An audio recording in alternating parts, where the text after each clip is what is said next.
Assalamualaikum warahmatullahi wabarakatuh. Selamat siang pemirsa, kembali lagi ya di 105,3 Ersal FM, Lembaga Penyiaran Publik Lokal Kabupaten Nganjuk, yang dipancarkan dari Dinas Komunikasi dan Informatika di Jalan Merdeka nomor 21. Dan kembali lagi ya bersama dengan saya Atna Laila, kembali hadir menemani pemirsa dalam program Dialog Interaktif Dinamika Pagi.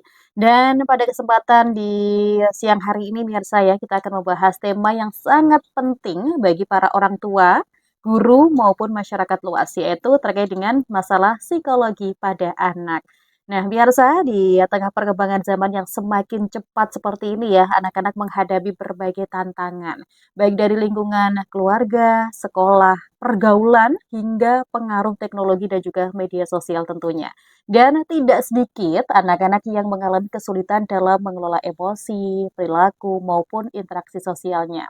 Oleh karena itu, pemirsa, pemahaman mengenai kesehatan mental dan juga psikologis anak ini menjadi sangat penting agar tumbuh kembang mereka dapat berlangsung secara optimal. Dan pemirsa, untuk itu di siang hari ini yang sangat spesial, kita kedatangan tamu dari teman-teman RSUD Nganjuk. Tentu saja kita telah hadir bersama dengan saya di studio narasumber kita yang berkompeten di bidangnya ya, khususnya yaitu ada Mbak Harum Wulansari, MPSI Psikolog. Beliau selaku psikolog dari RSUD Kabupaten Nganjuk. Selamat siang Mbak Harum. Siang, Mbak. Gimana kabarnya, sehat? Sehat, Waduh, gimana nih? Sehat apa enggak ini?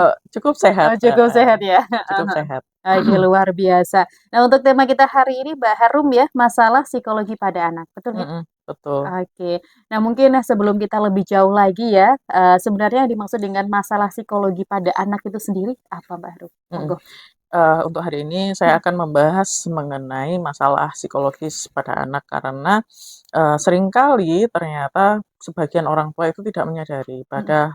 bahwa masalah psikologis atau kesehatan mental itu juga bisa dihadapi anak-anak. Jadi anak-anak seringkali juga mengalami kesulitan psikologis, Oke. tetapi bagaimana, kemampuan anak menyampaikan apa yang mereka rasakan, Mhm kemudian mhm. gejalanya mungkin berbeda dengan orang dewasa, membuat, situasi-situasi masalah psikologis pada anak ini seringkali orang tua itu Mmm, kayak, nggak tahu gitu kan, dan oke. tidak menyadari bahwa ini masalah psikologis Mhm gitu mhm. kan. Nah, masalah psikologis pada anak itu dampaknya itu banyak dan luas sekali. Dia bisa mempengaruhi kesehatan fisik, mempengaruhi performa akademik, kemudian mempengaruhi perkembangan sosial, emosionalnya, dan lain sebagainya gitu kan. Gejalanya itu Mhm. biasanya yang perlu diwaspadai sama orang tua itu, misal anak jadi sering marah-marah, Mmm. kemudian sensitif, Mhm. menarik diri, ndak mau sekolah, pusing, mual, padahal kalau diperiksa ndak ada gejala apa-apa. Nah, atau ada perubahan perilaku yang mendadak, biasanya ndak gini, tapi kok anaknya jadi gini. Mmm. Nah, orang tua, guru, atau orang-orang sekitar perlu waspada bahwa bisa jadi anak sedang mengalami masalah psikologis tertentu. Nah, sumber masalah psikologis pada anak itu beragam ya, Mhm. misal tentang bisa jadi masalah orang tua, itu juga bisa menyebabkan anak mengalami distres, orang tua yang sering bertengkar, perceraian, kemudian, bullying, kemudian apalagi, paparan sosial media itu Mhm. terutama sekarang itu sangat marak menjadi masalah psikologis anak dan cukup berbahaya karena di sana juga ternyata banyak orang-orang berbahaya di media Mhm. sosial Mhm. itu, Banyak gitu kan. sekali Heeh sebenarnya ya, heeh. jahat sekali ya? Mhm mhm mhm. Nah, Oke. banyak itu yang saya temukan Mhm. ternyata kan saya juga, melakukan pendampingan di dinas sosial ya, Mhm di mhm. Kabupaten Nganjuk, ternyata kita banyak menemukan bahwa anak-anak, sebagian dari mereka itu menjadi korban, kekerasan seksual itu berawal dari kenalan lewat sosial media, Oh, gitu kan. oke. Awalnya seperti itu. Mhm mhm. Tadi penyebabnya sudah, gejalanya sudah, Mhm. kemudian apalagi Mbak kira-kira Mbak? Tanda-tanda biasanya, Tanda-tanda, heeh heeh, heeh. Biasanya tanda kan ada perubahan heeh, ya, tadi heeh. perubahan, Oke. perubahan perilaku yang mendadak yang sebelumnya anak tidak seperti ini Mhm. gitu Kok kan. tiba-tiba gini gitu ya? Memang Betul, orang tua tuh harus jeli begitu ya dari heeh, betul, anaknya orang tua masing-masing. itu Heeh. harus jeli sekali Mhm gitu kan. mhm. Mhm, Oke. Nah, mungkin kalau di wilayah Kabupaten Nganjuk sendiri ya, biasanya jenengan mhm, sendiri menangani kasus yang banyak itu apa kalau mhm. masalah psikologi pada anak? Kalau masalah psikologis pada anak Heeh. sesungguhnya itu beragam dan banyak sekali gitu Oke. kan. Mhm Kan tadi, masalah psikologis itu terutama terkait dengan masalah tumbuh kembang anak dan Mhm, akademik gitu mhm, kan. mhm, Banyak orang tua yang datang ke kita itu mhm, mengeluhkan bahwa, "Oh, anak saya di sekolah kok nakal sekali ya, anak mmm, saya kok di sekolah itu kok nggak bisa diem, kok jalan-jalan terus ya," mhm, gitu kan. mhm, Nah, itu bisa jadi merupakan juga bagian dari, masalah kesehatan mental gitu oke, kan ya. Misal ternyata ketika kita melakukan pemeriksaan, mhm, ternyata anak-anak ini tuh ternyata memiliki hambatan dalam kognitifnya, sehingga memang oh, anak ini tidak cocok di sekolah tersebut, heeh, tidak cocok di sekolah umum. Sehingga begitu dia mendapat tekanan akademik yang luar biasa karena mhm, harus mengikuti teman-temannya, mhm, dia menjadi tertekan, stres, akhirnya bentuk perilakunya apa, yang kita sebut sebagai nakal, membangkang, mudah marah gitu mhm, kan. mhm, Sebenarnya anaknya juga stres gitu mhm. kan di sekolah, itu banyak yang terjadi kayak gitu. Oke. Kalau dampak dari penggunaan gadget ataupun media sosial ya, untuk Mhm. sekarang ini gimana? Wah, dampaknya itu Heeh, kalau saya temukan itu luar biasa oke. sekali gitu Heeh, kan. Karena tidak ada kontrol dari orang tua yang cukup, mhm, anak mengakses materi-materi media sosial yang berbahaya. Di media sosial itu saya lihat sekarang filter mengenai kekerasan bahkan juga sangat longgar. Mudah sekali untuk kita melihat, berita-berita mengenai kekerasan tanpa mhm, adanya sensor dan lain sebagainya. Itu mmm, baru, melihat kekerasan. Belum lagi ternyata yang tadi saya ceritakan loh, mhm, Mbak, banyak anak-anak yang menjadi korban pelecehan seksual mhm, itu dimulai dari sosial sosial media. media. Ada anak 16 tahun, Mbak, Mhm, diajak mhm. pacaran sama orang usianya 30 tahun. Waduh, Saya tanya, mhm, "Kamu kenal dari mana?" Laki-laki ini, heeh, "Dari media sosial," oh, gitu kan. Apalagi mhm, anak umur segitu itu tidak memahami bahwa orang dewasa itu ngajak pacaran, anak-anak itu mhm. niatnya berbeda gitu. Mmm, oke, Mhm, beda heeh. pandangan Nah juga ya, iya, kalau orang dewasa heeh sama heeh. anak-anak itu Terus juga. saya Mhm, juga mhm. kemarin menemukan Iya, orang tua itu sudah terjadi bahwa mhm, anak itu mengakses hal-hal yang tidak tidak seharusnya. Orang tua, mhm, mhm, masih bingung, "Ah, saya itu mau ngecek HP-nya anak, tapi saya takut, saya itu melanggar privasinya." Saya bilang, "Bapak, anak Anda itu masih remaja, sosial media, gawe dan lain sebagainya itu bukan privasi. Kalau Anda menganggap itu privasi, orang lain loh dengan mudah menengok, mengontak anak Anda padahal orang ini orang asing, niatnya mhm, juga belum tentu baik dan betul, terbukti memang niatnya tidak baik. Jadi media sosial, mhm, komunikasi anak dengan dunia luar itu bukanlah privasi. Privasi itu misal kamar anak, kamar mhm, mandi, itu mhm, privasi, tapi media sosial bukan privasi. Orang tua mmm, masih in charge atau bertanggung jawab atas keselamatan anak di dunia digital. Karena dunia digital itu analoginya seperti jalan raya gitu loh, mhm, jalan mhm, raya di mana semua orang ada di situ tumpah ruah, orang baik, orang jahat, hal baik, hal buruk. Orang tua di situ perannya adalah melakukan bimbingan. Kita nggak mungkin melindungi anak memang sepenuhnya dari paparan hal-hal negatif. negatif, Yang heeh, kita bisa lakukan adalah membekali anak-anak untuk bagaimana mereka bisa memilih mhm, mana yang baik dan enggak, mana yang harus dihindari dan enggak, dan mengapa gitu. Seringkali orang tua itu dalam melakukan didikan sama anak itu juga banyak yang belum tepat gitu, bukan salah, belum tepat, namanya orang tua ya, mhm, nggak ada yang sempurna ya, gitu betul, ya. Banyak mhm, dari mereka itu yang memberikan hukuman yang terlalu keras. Kalau mmm, anaknya ketahuan melakukan sesuatu yang salah itu dihukum atau dimarahin, mhm, sehingga anak itu sangat takut salah, sangat takut untuk menceritakan apa yang sudah mereka lakukan pada orang tua. Karena mmm, misal pengalaman, aku cerita sama orang tuaku ternyata orang tuaku itu meremehkan perasaanku, katanya, mmm, "Kok gitu aja nangis, kok gitu aja sensitif, mhm, kamu mhm, harusnya nggak kayak gitu." Anak itu kalau dikasih kata-kata kayak gitu ketika cerita, mereka kapok cerita sama orang betul, tua gitu heeh, kan. heeh, Jadinya, "Oh, orang tua nggak ngerti aku cerita sama orang lain lah." mhm, Akhirnya mhm, cari rumah di orang mhm, lain. orang lain, Nah, di betul, mana orang lain belum tentu baik. Nah, mhm, mhm, sebagai orang tua saran saya adalah ketika anak cerita apapun itu didengar dulu dan direfleksikan emosinya. Misal, "Oh ya Nak, waktu itu kamu marah ya sampai kamu itu, wah ngamuk lah, sampai kamu itu mukul sesuatu lah, kamu marah banget ya. Terus, perasaanmu gimana? Kamu pengennya apa?" Gitu kan. Biar cerita dulu semuanya gitu kan. Nah, "Oh ya Nak, ketika kamu begitu marah, kamu sampai, teriak-teriak seperti itu, sampai mukul," gitu kan. "Oh iya, mama, papa paham perasaanmu," gitu kan. Kemudian di sini Anda bisa mulai melakukan bimbingan, "Nak," gitu kan, Mhm. "waktu itu kamu melakukan ini, kira-kira dampaknya apa aja?" Oh, mungkin dia akan menceritakan dampaknya ini, gitu kan. Nah, kalau seperti itu, kira-kira ya Nak, nah ini Anda bisa mulai Heeh, masuk nih gitu loh. dikembalikan ke anaknya ya? Heeh Anda mulai masuk heeh, memberikan opsi-opsi, mhm, pilihan-pilihan, cara-cara lain. mhm Misal mhm. ya Nak, kalau kamu waktu itu melakukan ini, kira-kira dampaknya apa? Mmm, Anak itu dikasih contoh gitu mhm kan, bahwa perilaku itu tidak hanya satu solusinya, ada solusinya ini loh dan ada plus minusnya sendiri. Kira-kira Nak, kamu akan pilih yang mana gitu kan. mhm. Jadi anak tidak merasa harus gini, harus gitu. Dia diajak untuk berdiskusi, dia diajak untuk berpikir. Ini biasanya pada anak-anak yang jauh lebih dewasa. Mhm. Terkadang mungkin anak akan memilih pilihan yang nggak terlalu oke. Anak juga kadang-kadang perlu belajar untuk menanggung konsekuensi atas pilihannya. Tetapi Mhm. ingat, kita juga harus mengukur konsekuensinya kira-kira itu masih bisa diterima enggak? Ada resiko-resiko yang terlalu besar. Kalau resikonya terlalu besar, terlalu berbahaya, orang tua tetap yang harus ngasih keputusan ini boleh atau enggak. Karena balik lagi Mmm, orang tua yang bertanggung jawab penuh atas anak, anak, heeh, gitu. betul.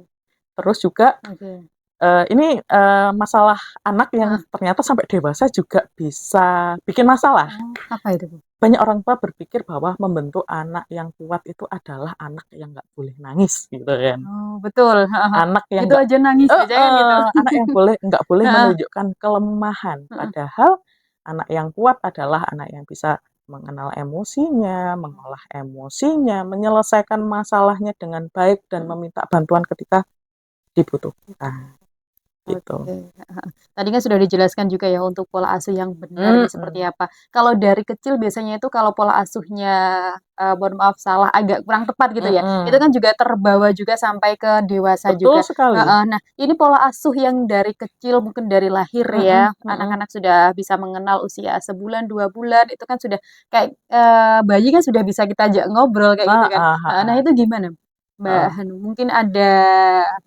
tipsnya juga Mhm untuk mhm. ibu-ibu apalagi sekarang kan kayaknya Gen Z itu kan sudah banyak yang sudah rata-rata sudah punya anak juga ya. Mhm. Heeh, nah itu gimana tipsnya mungkin bisa berbagi tips? Tipsnya adalah, Mhm, anak itu kebutuhannya memang banyak, Mbak, oke. gitu. Mhm Biar, anak itu bisa bertumbuh optimal mhm, itu, anak itu stimulasinya harus cukup. Kalau oke. masa-masa kehidupannya ya, Mhm stimulasinya harus cukup, gizinya baik, nggak mhm. boleh sering sakit, kemudian rasa aman Mmm, dan kasih sayang itu juga penting sekali, gitu kan. mhm Misal ada, beberapa kondisi di mana anak itu dari kecil itu nggak ngerasa aman, selalu dalam mode awas karena apa, orang tuanya seringkali bertengkar. Sehingga potensi akademiknya menjadi mhm. terganggu karena dia fokus untuk bertahan di rumah yang penuh Oke. dengan konflik. Heeh heeh heeh. Jadinya dia nggak bisa belajar, nggak bisa perform. Nah, itu belum di akademiknya, Mhm nanti akan membentuk pola kepribadian tertentu yang kalau sampai gede tetap bertahan, jadi mhm. namanya gangguan kepribadian. Gitu. Misal Oke. yang gangguan kepribadian dulu kan pernah bahas NPD ya, Mhm. NPD itu juga bisa lahir dari orang tua yang pengkritik gitu loh. Oke berarti Mhm, ya, awalnya itu dari orang tua ya? mhm, Heeh, semuanya itu dari orang tua begitu ya? Heeh, mhm, nah ini yang beberapa waktu lalu ini juga sempat viral di media sosial juga ya, mhm, pola asuh anak. Nah ini salah satu artis yang baru saja menikah. mhm. Heeh, Jennifer, kan anaknya itu kan masih Heeh kecil, usianya heeh, kurang lebih kan, 3 atau 4 tahun. Nah, mhm, ternyata si ibunya ini pola asuhnya memang baik. Jadi, mhm, dari kecil sampai umur dia 3 tahun, itu tidak mhm, pernah dikasih namanya, makanan-makanan yang olahan kayak gitu. mhm, Gula juga dibatasi, semua itu dibatasi. Nah, mhm, mhm, ketika di usia 3 tahun ibunya kan menikah lagi. Nah, mhm, pada saat resepsinya itu anaknya itu terlihat pintar, terlihat aktif gitu. mhm, Nah, itu mhm. apakah juga mempengaruhi ternyata dari pola makanan juga? Mhm mhm. Mhm. Ya mempengaruhi, anak-anak itu Oke. kan perkembangannya itu sangat sensitif di awal-awal kehidupannya. Heeh Yang heeh. namanya makanan zaman sekarang itu kan banyak zat-zat yang secara riset ada yang proving bahwa itu Oke. memang berbahaya, ada yang belum. Mhm Tapi, mhm. untuk hati-hati ya memang kita harus perlu menjaga makanan anak-anak. Bahkan orang dewasa saja makanan itu bisa mempengaruhi mood loh, misal Mhm gula. Misal kenapa sih kalau, perempuan itu PMS itu mood-nya jelek, mhm. pengen makan yang manis-manis, asin-asin, itu me otak gitu loh. Mmm. Berarti ya semuanya dari makanan pun, Heeh. di usia segitu harus bener-bener kita batasi semua ya, Bu? Memilih yang terbaik yang kita Oke bisa oke. kasih gitu kan. Mhm Saya mhm. paham ketika anak itu sekolah, nggak Mhm. mungkin anak itu, "Nak, kamu nggak boleh jajan dan lain sebagainya," sama sekali Heeh. namanya anak Mhm mhm. penasaran, Mhm, betul. nyoba temennya gitu, Mhm. bisa aja gitu. Tetapi anak dibekali cara memilih makanan yang baik dan enggak dan pemahamannya gimana. Tetapi Heeh yang heeh. paling penting itu adalah orang tua yang memberikan contoh. Misal orang tuanya seneng jajan gitu Mhm tuh, mhm. terus anaknya pengen yang nggak pakai gula dan lain sebagainya, ya ndak bisa gitu kan. Orang tuanya Oh, harus yang mencontohkan dulu. Baik mencontohkan. semua perilaku apapun, orang tua itu menjadi contoh pertama gitu, Oke. anak itu. Percuma Mhm. kita ngomongin kan banyak itu juga, Mhm mhm. saya tuh nggak pernah ngajarin anak saya bohong, Mhm. tapi pernah suatu ketika, ada orang yang cari mamanya gitu Mhm. kan. "Nak, nanti kalau mama dicari tante ini bilang mama nggak ada," gitu kan. Mhm mhm. Antara Oke. pembicaraan Heeh, dengan contoh itu contohnya. berbeda, makanya kita perlu hati-hati. Kadang-kadang kita Mhm juga, ketika kita mendapat kasus anak, ada anak yang sangat pemarah, apa-apa, mudah mhm. emosi dan lain sebagainya, kita akan tanya, "Di rumah itu yang seperti anak itu siapa?" "Oh, papanya." "Oh, Mmm. mamanya." Mhm Gitu mhm kan. mhm. Oke. Nah, kalau kita berbicara soal anak juga ini ya, Mhm, anak kan biasanya juga jadi korbannya orang tua yang broken home dan lain mhm sebagainya. mhm, Akhirnya anaknya tersebut dititipkan ke orang tuanya. Nah, itu kan anaknya pun, kepribadiannya pun jelas berbeda mhm sama anak-anak lain yang memang keluarganya utuh begitu ya. mhm. Nah, cara untuk biar agar anak ini tetap, kestabilan emosinya dan lain sebagainya itu normal itu gimana, Bu Harum? Ini tantangan yang luar Heeh, biasa dan tidak betul. semua orang bisa Heeh gitu heeh. kan. Soalnya temen saya juga gitu, kan dari Mhm, kecil dia tuh mohon maaf broken home ya, mhm dan dia dititipkan ke orang tuanya. Ternyata dia itu kayak pindah-pindah. Jadi mhm, tahun ini dia dititipkan ke sini, nanti lulus SMP, SMA-nya dia ke sini, nanti ke mhm. sini lagi, kayak gitu, kayak dioper-oper kayak gitu loh. Mhm Heeh, jadi mhm, menyebabkan dia tuh berpikir bahwa aku itu hidup sendiri, gitu heeh loh. Itu heeh. Aku gimana? nggak punya Heeh, siapa-siapa, betul. mau minta apa-apa nggak bisa, mau minta Heeh, kakek neneknya kok nggak punya, gitu kan. mhm, Jadi anaknya banyak yang seperti itu. Nah, itu adalah, situasi hidup yang memang complicated, mhm, rumit gitu betul. kan ya. Mhm, Sehingga ya kalau bisa dari awal itu kita yang mawas diri, gitu mmm, kan. mhm mhm, Sebelum memulai memutuskan, eee, untuk berumah tangga atau memiliki anak gitu mmm, kan. mhm mhm. Nah, karena apa, kalau, ya memang kita semua nggak ada yang siap, Mbak, ketika menikah dan punya anak itu Mhm, ya siapa sih yang benar-benar siap semua itu berproses dan berjalan, itu nggak apa-apa. oke, Tapi yang penting kemauan mau belajar, kemauan mau bertumbuh itu yang oke. mhm Misal juga hati-hati kalau memilih pasangan. mhm Misal udah tahu latar belakang misal ya, mhm mhm. kalau merasa memang butuh bantuan ya ke psikolog. Jujur saja ketika kita menghadapi masalah seperti itu cukup rumit, Mbak. Mmm, Karena traumanya itu kompleks, mhm masalahnya itu biasanya ndak satu. Selain harus melihat orang tua yang pisah, mhm kemudian, pengalaman hidupnya karena nggak dengan orang tua itu ndak mudah, mhm kemudian kadang-kadang dia ditinggal sama orang tuanya tapi adiknya ikut orang tuanya, itu juga mhm. rasanya, "Kok adikku dibawa ya? Tapi Kok kok aku aku nggak ditinggal?" mhm Gitu kan. mhm mhm. Nah, itu sesungguhnya rumit dan itu nggak ya psikolog gitu kan untuk Mmm, diproses secara personal luka-lukanya, agar luka ini tidak bersambung atau menjadi luka antar generasi ke anak gitu kan. berarti hal tersebut bisa dihilangkan sebenarnya ya, untuk Mhm, rasa trauma itu ya? bisa gitu kan. Tapi Oke, memang perlu ke psikolog ke karena psikolog ya? prosesnya Mhm sangat-sangat personal. Jujur biasanya kita mhm. butuh waktu yang cukup lama untuk beresin kayak gitu. Oke. Nah, biasanya juga itu, anak tersebut korban dari keluarga yang Mhm, broken home ya, itu mhm, bisa jadi mohon maaf, bisa jadi kayak pelaku, bisa jadi korban juga di ranah bullying atau perundungan sekarang ya, di, mhm, betul usia-usia SD, betul, mungkin mhm SMP mhm, juga beberapa waktu yang lalu di Kabupaten Blitar kalau nggak salah itu juga seperti mhm itu, jadi mhm, korban bullying juga. mhm, Nah, salah satu penyebab, utamanya gangguan psikologis anak, si pelaku dulu ya yang kita mhm. bahas ya, untuk, kok bisa membuli temannya itu gimana Mhm mhm. Nah, sebenarnya tuh? Mhm. biasanya, jadi memang ada, riset Heeh ternyata heeh. pelaku-pelaku bullying mereka juga dari keluarga-keluarga yang nggak baik gitu kan. Oke.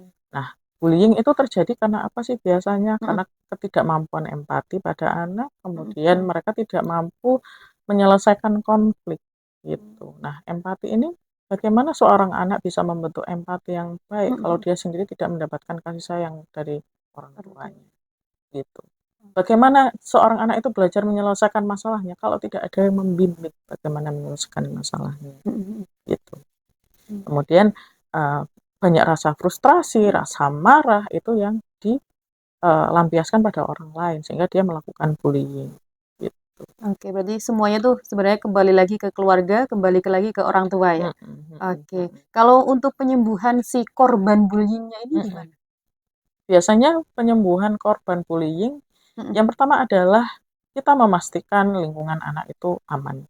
Oke. Berarti ada intervensi pada pelakunya. Mhm Kalau mhm. memungkinkan, ya melakukan intervensi dalam bentuk, community Mhm mhm. community di sekolah gitu Mhm. kan. Karena peran guru, warga sekolah itu harus jalan gitu Mhm. loh. Nggak bisa, kamu nggak boleh bullying dan lain sebagainya, ya nggak bisa gitu loh. Harus ada intervensi yang community. Misal memberikan, bimbingan Mhm. atau mungkin pelatihan pada anak-anak untuk mereka itu bisa komunikasi yang baik, Mhm. bagaimana cara berempati sehingga bullying itu tidak terjadi.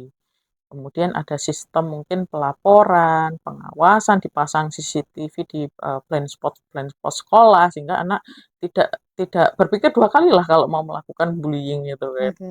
Heeh heeh. Mhm. Harusnya gitu ya? Iya gitu. Kembali lagi juga ke pihak sekolah juga ya. Iya. Heeh, nah biasanya itu, bullying itu juga didasari dari gurunya. Kadang itu Mhm si guru itu, menilai si anak ini lebih pintar daripada anak yang mhm. lainnya. Kadang itu juga gitu, guru itu, "Ini kok nilainya menurun?" Kayak gitu-gitu, Bu. Biasanya kan juga yang dari penyebabnya sendiri kan dari gurunya. Itu gimana Mhm mhm. untuk Mhm. dari lingkungan sekolah Nah pun sebenarnya khususnya? tanda-tanda Mhm. anak yang prestasinya bagus tiba-tiba nurun. Nah Heeh. itu yang perlu diawasi, anak ini ada Oh, masalah apa? oke. Heeh. Nah memang sih pada anak itu ya Mbak, Mhm mhm kalau mhm. temennya ada beda sedikit aja, Mhm in good way atau bad way, mhm boh dia pinter banget, boh nggak pinter banget, itu mhm. pokoknya agak beda sedikit aja, itu bisa jadi bahan bullying temennya gitu kan, Oke, gitu. biasanya gitu. Mhm. Berarti dari lingkungan sekolah pun juga harus bener-bener support juga ya? Heeh, support juga ya. Mhm. Saya paham sih menjadi guru itu nggak mudah. Heeh, Tanggung jawab ngajar, kemudian administrasi, mhm, anak-anak yang bertengkar itu udah menjadi stres yang guru itu udah nggak sanggup rasanya. Jadi mungkin peran orang tua juga diharapkan bisa lebih gitu kan. Ya mmm, guru berperannya di sekolah, tapi orang tua perannya lebih besar sekali mhm, di rumah mhm gitu mhm, lah. Misal andai suatu ketika ada laporan dari guru anaknya seperti ini, saling kooperatif lah. Idealnya seperti itu harapannya. Tapi kadang-kadang ada yang gitu ya Bu mhm ya. mhm mhm, Kalau, orang tuanya menyampaikan anakku dibully, gurunya takut gitu takut, kan. heeh, Terus gurunya cerita, "Oh anak ini diapakan di sekolah," orang tuanya marah-marah gitu kan. Jadi mhm, padahal tidak harus saling menyalahkan, betul, bisa, "Oh ya, kita sama-sama yuk kita ngopeni anak-anak ini, mhm entah pelaku, entah korban, mhm. mereka mungkin sesungguhnya sama-sama korban." Oke. Nah ini bagaimana sih cara membedakan antara kenakalan anak yang wajar ya, Mhm wajarnya anak-anak dengan perilaku yang memang membutuhkan penanganan seorang psikolog itu. Biasanya mhm kita kan juga bingung ya, ini anak ini gimana sih ciri-cirinya yang memang benar-benar kayak membutuhkan seorang psikolog itu? mhm Mhm, mhm. Misal ya, ketika orang tua sudah mhm, mencoba untuk membantu atau membereskan situasi anak mhm, ketika tidak membaik, sudah berlangsung berminggu-minggu dan sampai mengganggu aktivitas sehari-hari, membahayakan diri sendiri dan orang lain, itulah saat ketika orang tua perlu mencari profesional kesehatan jiwa, entah itu psikolog, entah itu psikiater gitu kan. mhm, Pada kasus-kasus tertentu yang berat, terkadang psikiater diperlukan mhm. untuk mengontrol perilaku anak yang sangat destruktif atau berbahaya, seperti itu. Oke. Nah ini, kita kembali lagi ke anak-anak ya, biasanya itu orang tua Mhm, juga, itu kan dua-duanya itu adalah pekerja, yang mana mhm, kerjanya itu dari pagi sampai dengan sore, seperti kita lah ya katakan. Heeh, nah terus heeh, anaknya itu dititipkan ke orang tuanya. Nah, mhm, itu apakah juga si anak nanti tumbuh kembangnya pun juga, mempengaruhi dari psikologisnya kedekatan sama orang tua atau gimana? Soalnya biasanya itu ada mhm, kasus juga ya, itu mhm, tidak jauh-jauh lah, sekitar sekitar kita juga banyak yang Mhm, menitipkan anaknya itu kepada orang tuanya, bahkan sampai dengan larut malam begitu. Malah kita tinggal mhm, ngopi dan lain sebagainya, kegiatan-kegiatan lainnya lah. Heeh, heeh, nah itu gimana sekarang? heeh, kok Apalagi ibu-ibunya atau heeh, bapak-bapaknya itu heeh, Gen Z semua kan, hobinya masih ngopi heeh, juga. heeh. Heeh, gimana? Kalau sampai ditinggal ngopi padahal anaknya diasuh orang lain, Mhm, itu udah keterlaluan, Mbak, gitu. oke. Kalau bekerja lah masih Heeh, masuk akal lah, tapi kalau sudah tidak bekerja, heeh, malah ngopi, anak di rumah dititipin, itu mhm, rasanya keterlaluan lah, Mbak, gitu heeh kan, heeh iya. heeh, Pola asuhnya mhm, kakek nenek oke. biasanya itu cenderung lebih memanjakan anak, Mhm, cenderung ya, ada mhm, yang enggak juga. Kenapa? Karena lebih banyak sayangnya daripada tanggung jawab mendidiknya, heeh, gitu kan. oke. Nah, Apa-apa kayak semuanya diperbolehkan gitu ya? mhm, Mhm, kalau bisa oke. aturannya sih sama, Mhm, tapi itu sangat jarang saya temukan orang tua dengan kakek nenek itu aturannya sama. mhm, Contohnya, yang tadi loh, "Oh, heeh, anak nggak boleh makan ini, jajan ini." mhm, Kakek neneknya, "Ah, nggak apa-apa, dulu kamu kayak gitu juga sekarang jadi kayak gini, nggak apa-apa kan?" mhm, Gitu. Nah, kalau bisa sih sama, tapi kalau memang kiranya, tidak merasa bahwa pendidikannya orang tua itu cocok dengan kita, ya kita mhm, cari, institusi yang menurut kita capable untuk mengasuh anak kita. Kan ada tuh daycare-daycare yang, dia bisa mengasuh yang cukup panjang waktunya, tapi mhm, juga mungkin ada kendala dari sumber daya dari orang tuanya, gitu kan. mhm Nah, mhm. kalau kepentok sumber daya orang tuanya, berarti orang tuanya yang perlu kompromi, Mbak. Kompromi Mmm, dengan aturan mertua atau orang orang tuanya, tua, heeh. gitu. Karena kalau nggak kompromi, konflik. Nah, Itu sering. heeh, heeh heeh. Mhm. Orang tuanya sebenarnya tidak memperbolehkan, tapi si mertua atau orang Heeh, tuanya itu heeh, memperbolehkan hal heeh, tersebut kayak heeh, gitu ya? heeh. Jadi Mhm, kompromi mhm, gitu kan. didiskusikan dengan baik gitu dulu ya? Heeh, diskusikan dengan Heeh, baik. Misal kompromi itu apa sih? heeh, Misal Anda itu tuntutannya 10, orang yang sana bisanya 3, ya dia jadi 5, Anda jadi 5, jadi ketemu mhm di tengahnya. Misal, oh tentang jajan itu, ya sudah, Anda cari jajanan yang menurut Anda aman bagi Anda stok di rumahnya orang tua, "Ini kalau anak-anak pengen jajan, jajannya ini aja." Itu kan mhm, jadinya mengurangi konflik ya, mhm mhm. gitu. Mhm. Nah, mungkin jika orang tua ya, ini kan Mhm, merasa ada tanda-tanda bahwasanya psikolog anak ini sudah agak berbeda, kayak gitu kan mhm, biasanya mhm, orang tua kan juga merasa. Nah, mhm. langkah pertama yang harus dilakukan oleh orang tua itu apa? Langkah pertama yang Heeh, perlu dilakukan orang tua adalah bertanya dengan lembut pada anak, "Nak, oke, kok mama atau papa kok mhm memperhatikan, akhir-akhir ini kamu seperti ini? Ada mhm hal yang mengganggu kamu ndak? Ada hal yang bikin kamu sedih ndak? Atau ada hal yang membuat kamu ndak nyaman ya?" mhm Gitu kan. Itu ditanya dengan halus, kalau nggak ketemu jawabannya, coba dicari info di orang-orang sekitarnya, misal temennya, sekolahnya, mhm. guru-gurunya. Saranku adalah orang tua perlu tahu temannya anak. Kalau Oh, perlu tahu orang tuanya temannya si anak. mmm, Sehingga kalau mhm ada mhm. sesuatu, orang tua tahu. Tahu ya, Nah, heeh, perginya ke mana sama siapa, heeh, misal si heeh. A, bisa kan orang tua untuk menghubungi si A tersebut. Betul, betul. Mmm, Jadi bisa oke, kita tahu, oh anaknya di mana dan lain sebagainya gitu. Kemudian setelah kita tanya, kemudian nggak ketemu dan lain sebagainya, mhm tidak itu waktunya ke psikolog gitu. Psikolog mhm kan mhm. bisa membantu Membantu, menggali, ada heeh. apa masalahnya, di mana. Nah, kalau peran sekolah sendiri nih untuk membantu kesehatan mental anak-anak Mhm. ketika di sekolah itu gimana? Kalau di sekolah ya, Heeh, saran saya adalah kalau bisa memungkinkan ya, mhm mhm ada pembelajaran mengenai, bagaimana sih toleransi itu.